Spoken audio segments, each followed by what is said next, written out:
भगवान से भगवान भेंट किए। उनका आश्रम था कैसा? भारद्वाज आश्रम अति पावन, परम रम्य मुनिवर मन भावन।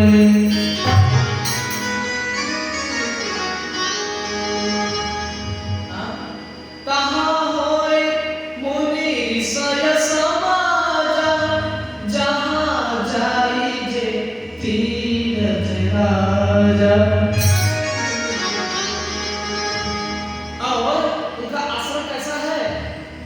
जहाँ पे ऋषियों का संगम होता है, वहाँ पे भगवान पहुँचे। भारद्वाज मुनि से सहायता का दंडवत हुआ, प्रणाम हुआ। भगवान कुछ समय भारद्वाज मुनि के आश्रम में रहे। पुनः वहाँ विदाई दे करके देखिए वन सिर शैल सुहाए,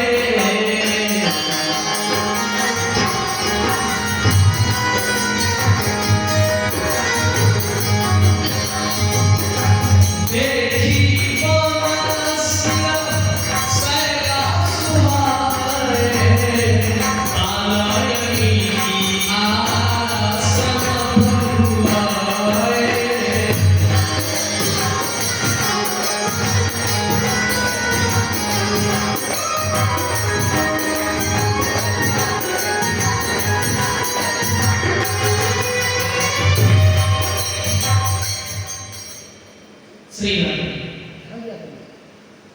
देखी वन सिर शैल सुहाए। वन मतलब वन, सिर मतलब पहाड़ों का चोटी, शैल मतलब पत्थर। देखी वन सिर शैल सुहाए, वाल्मीकि आश्रम पढ़ पाए।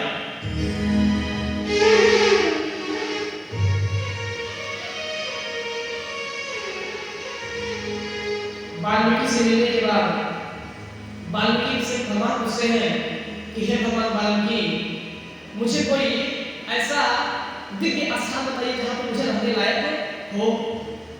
तब वाल्मीकि भगवान ने मेरे प्रभु से बोला, रामचंद्र चाचा, कि प्रभु आप हमसे प्रश्न कर रहे हैं? हे नारायण, आप तो घर घर व्याप्त करने वाले हैं, आप सब जगह व्याप्त हैं। हे राम, क्या आप हमसे भी लीला खेल रहे हैं? राम, आप हमसे पूछ रहे प्रभु, अपने भक्त का अपमान बढ़ा रहे हैं पूछ करके। भगवान वाल्मीकि जी का ये भाव देख करके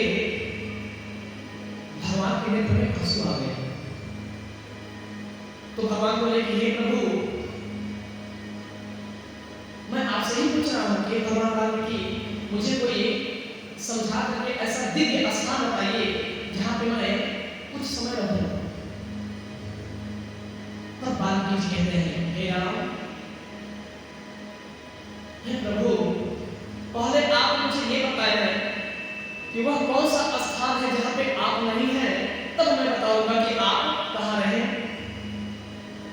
तो प्रभु बोले कि हे भगवान वाल्मीकि, यहाँ पे मैं नर लीला करने आया हूँ, इसलिए नर का मर्यादा रखना है, मुझे लीला का मान रखना है, इसलिए मैं आपसे पूछ रहा हूँ। तो वाल्मीकि क्या बोले?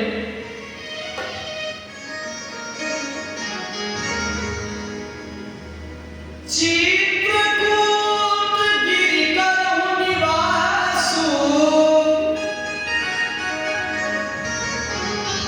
हे राम, यदि आप रहना चाहते हैं तो आप चित्रकूट पर एक गिरी है, चित्रकूट गिरी, जिसका नाम है कामका पर्वत, कामदगिरि पर्वत। हाँ, चित्रकूट गिरि करहु निवासु, जहाँ ले सेव विपक्ष सुदासु। इस प्रकार भगवान वाल्मीकि ने बताया और भगवान चित्रकूट आ गए। हो गया, प्रेम से बोले चित्रकूट धाम की जय। चित्रकूट में भगवान अत्रि मुनि के आश्रम में गए। कहाँ पर? अत्रि मुनि के आश्रम में। अत्रि मुनि की पत्नी का नाम क्या था? प्रेम से बोले मासुरी अनुसुईया की जय। अनुसुईया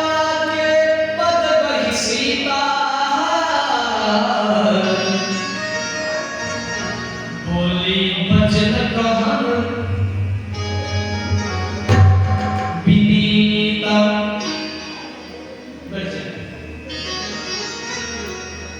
बोली वचन मधुर विनीता। अनसुईया माँ के चरणों को प्रणाम करके सीता मैया वार्तालाप करने लगी और अनसुईया मैया उनको सतीत्व के बारे में, नारी का धर्म क्या होता है, पतिव्रता कहते किसे है, माँ सती अनसुईया ने यानी अत्रि की पत्नी ने माँ जनक नंदनी जगत जननी सीता जी को उन्होंने ज्ञान दिया।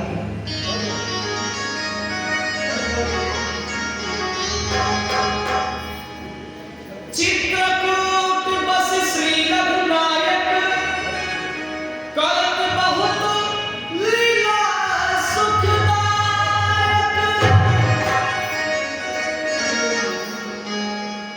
कहीं छन बैठे दर्भ बसाई, फटिक शिला बैठे दो भाई। एक बार मेरे राम जी और मेरे लक्ष्मण भैया एक साथ फटिक शिला पर यानी पहाड़ों की चोटी पर मेरे राम जी चित्रकूट बैठे थे और दोनों भाइयों में इतना प्रेम देख करके वो बात सुन लिया। माँ सीता हर्षित नहीं हो पा रही, मन से बहुत प्रसन्न हो रही है।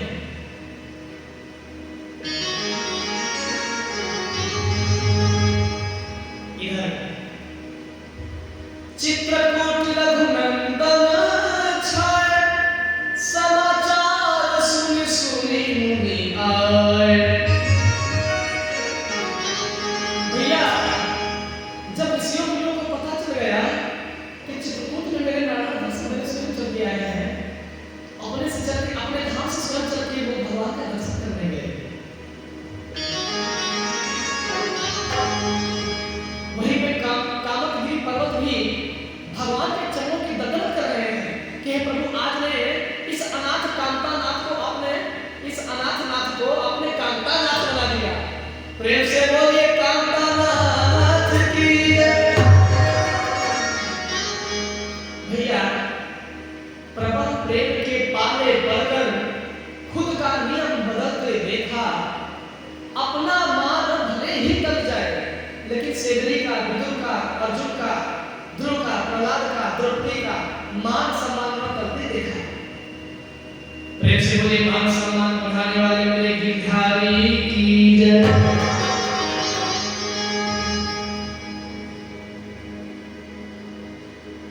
मेरे राम सब पर कृपा करना,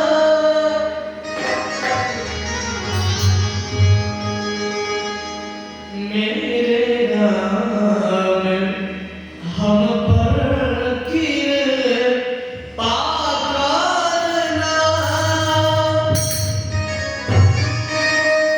बीते जीवन तेरे चरणों में, मेरे राम हम पर कृपा करना। बीते जीवन तेरे चरणों में।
श्री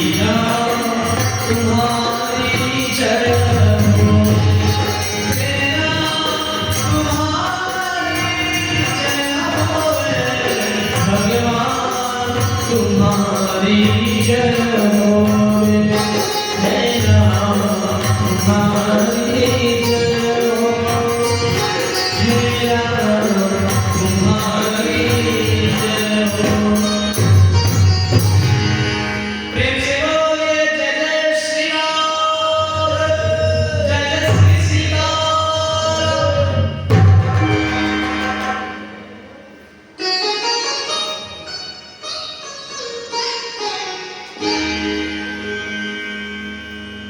प्रभु तुम्हारी जय हो।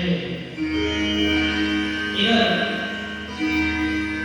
भगवान चित्रकूट में कुछ समय व्यतीत किए और चित्रकूट के बाद कहाँ पहुंचे? प्रेम से बोले पंचवटी धाम की जय।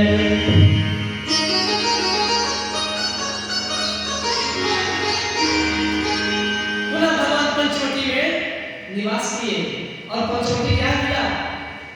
पंचवटी मतलब पंचवटी नाम पड़ा क्यों? वहां पे एक ऐसा चमत्कारी वट, वट मतलब क्या? बरगद का वृक्ष, उसी को वट कहते हैं संस्कृत में। 5 प्रकार के वटों का वृक्ष था, इसलिए उसको पंचवटी का नाम दिया गया। नासिक उज्जैन, उसी पंचवटी में तरह तरह के ऋषि महर्षि रहते हैं और वहां पे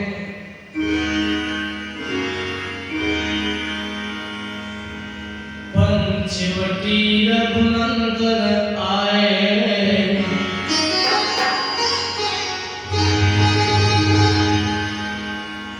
पंचवटी बस श्री रघुनायक,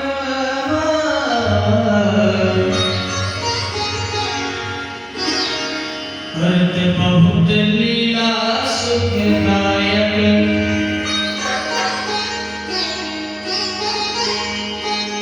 एक बार देखिए, यहाँ पे तुलसीदास जी एक बार फिर चौपाई में लिखते क्या? एक बार चुनी कुसुम सुहाए,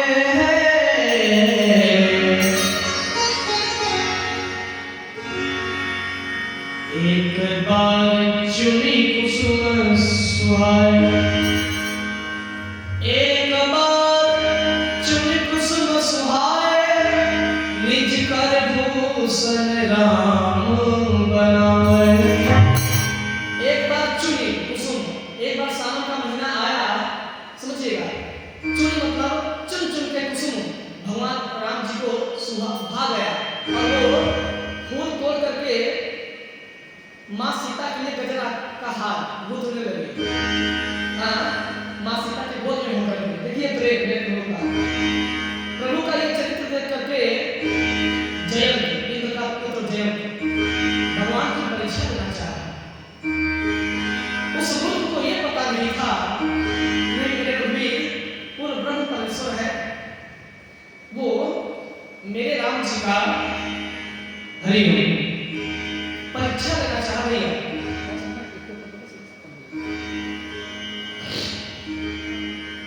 राम जी का जयंत परीक्षा लेना चाहा। रामायण में वाल्मीकि जी लिखे हैं कि सीता चूच चोच हति भागा,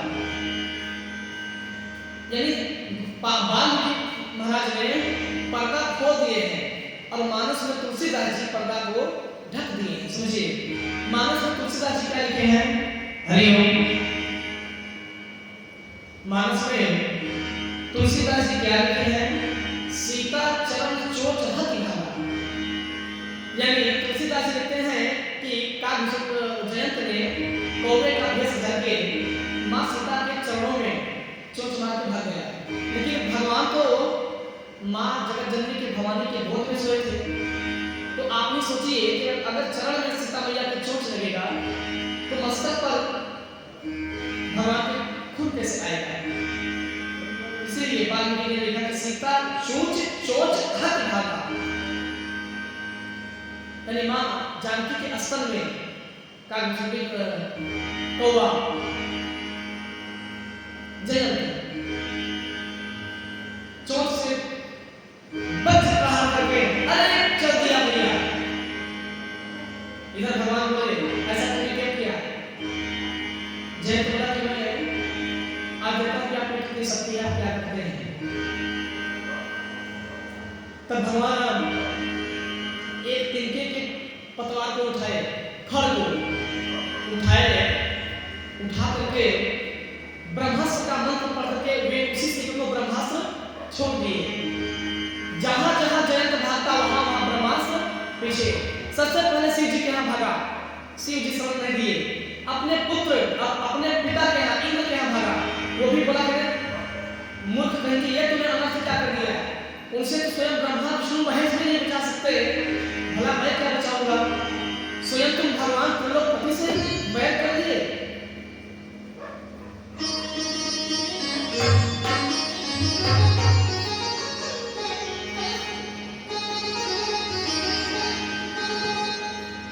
भगवान से बैर कर लिया।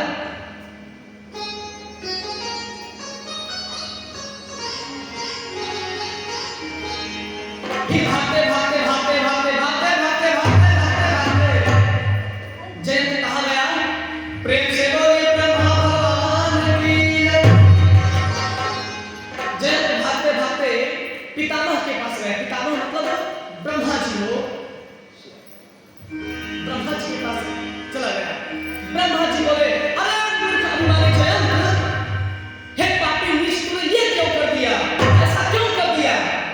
ऐसा तुम्हारे मन में छल कैसे आ गया? ये क्यों किए? नीच, तुम मेरे रघुनायक से बैर करते हो, तुम मेरे प्रभु को तुमने मोह किया। अब तुम यहाँ से जाओ, जल्दी शीघ्र से जाओ यहाँ से, मैं कुछ नहीं कर सकता। अरे भागते भागते भागते भागते जा रहा था, फिर उसे कुछ समझ नहीं आ रहा था कि अब मैं आगे क्या करूं। जिस राम जी के बाण को भैया ब्रह्मा विष्णु महेश भी मना कर दिया कि राम जी के बाण से स्वयं हम भी नहीं बचा सकते। हे मूर्ख जयंत, मैं कैसे बचाऊंगा? इसलिए चाहे जो मन में ऐसे करो, लेकिन यहाँ से तुम शीघ्र चले जाओ, नहीं तो मेरा ब्रह्मपुरी सब भ्रष्ट हो जाएगा, मेरा पास सब आएगा। तो श्री राधे। जयंत भागते भागते भागते भागते नारद देखत विकल जयंता,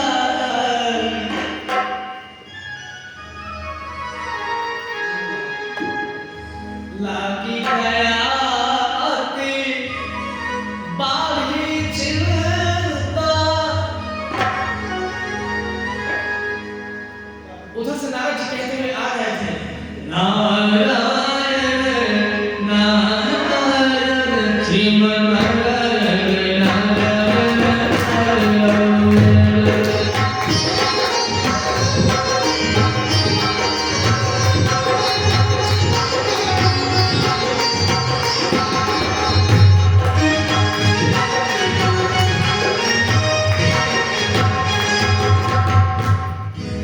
श्रीमन्नारायण नारायण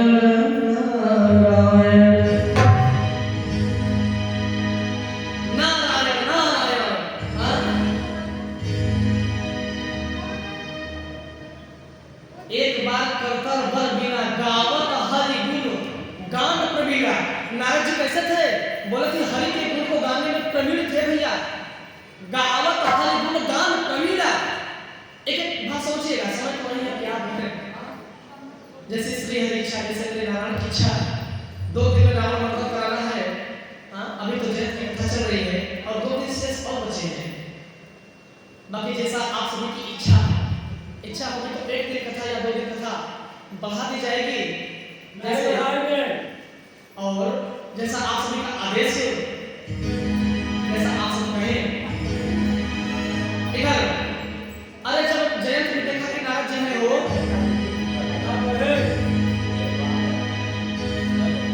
जब नारद जी देखे कि जयंत आ रहा है, तो पहले तो वो भी जयंत सारी बात नारद जी को बताया। अरे जयंत ये क्या हुआ? अरे नारद मुनि हे मां से हे देवसी, त्राहि मां पाहि मां त्राहि मां भगवान, रक्षा कीजिए।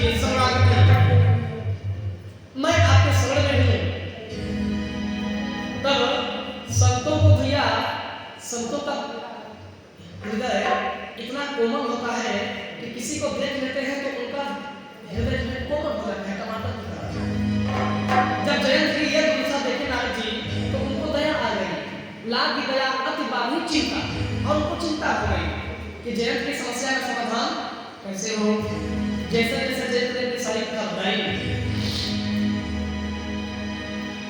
फिर नारद जी बोले कि अरे मूर्ख, अब एक ही उपाय है, उस उपाय के अलावा कोई दूसरा भी रास्ता आलो नहीं है। या तो जो उपाय मैं बताने जा रहा हूँ या तो वही एक उपाय है, या फिर सीधा तुम्हारी राम नाम सत्य, गोविंदाय नमो नमः। प्रेम से बोले श्री श्याम सुंदर भगवान की जय।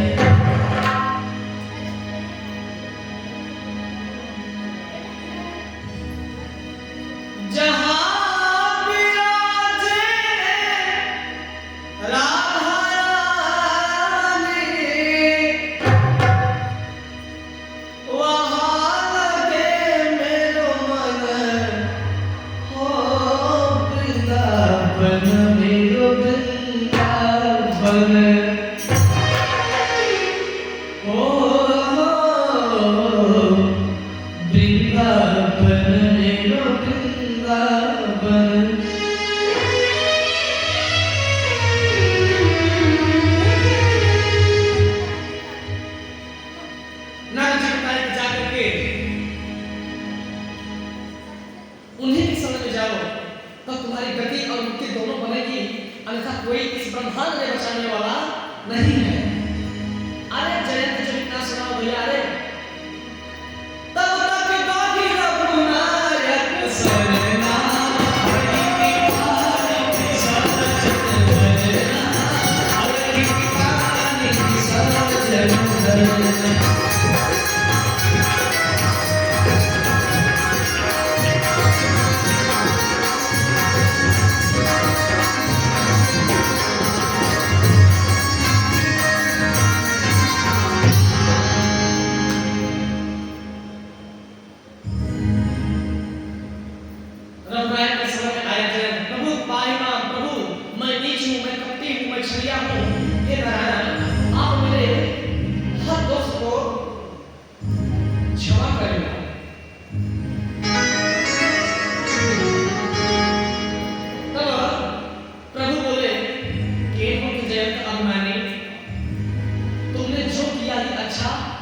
नहीं किया, लेकिन मैं तो दिन जान पर दया करने वाला हूँ, मैं तो करुणा का साधन हूँ, लेकिन यदि तुम मेरे शरण में आ गए हो तो माफ तो करूँगा, लेकिन तुम्हारे दंड का, तुम्हारे कर्म का कुछ न कुछ फल मैं अवश्य दूंगा, क्योंकि ये तुम्हारी कौवा जाति ही हमेशा हमेशा लोगों के लिए याद करे।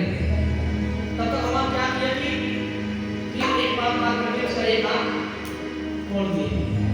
जय जय श्री राम।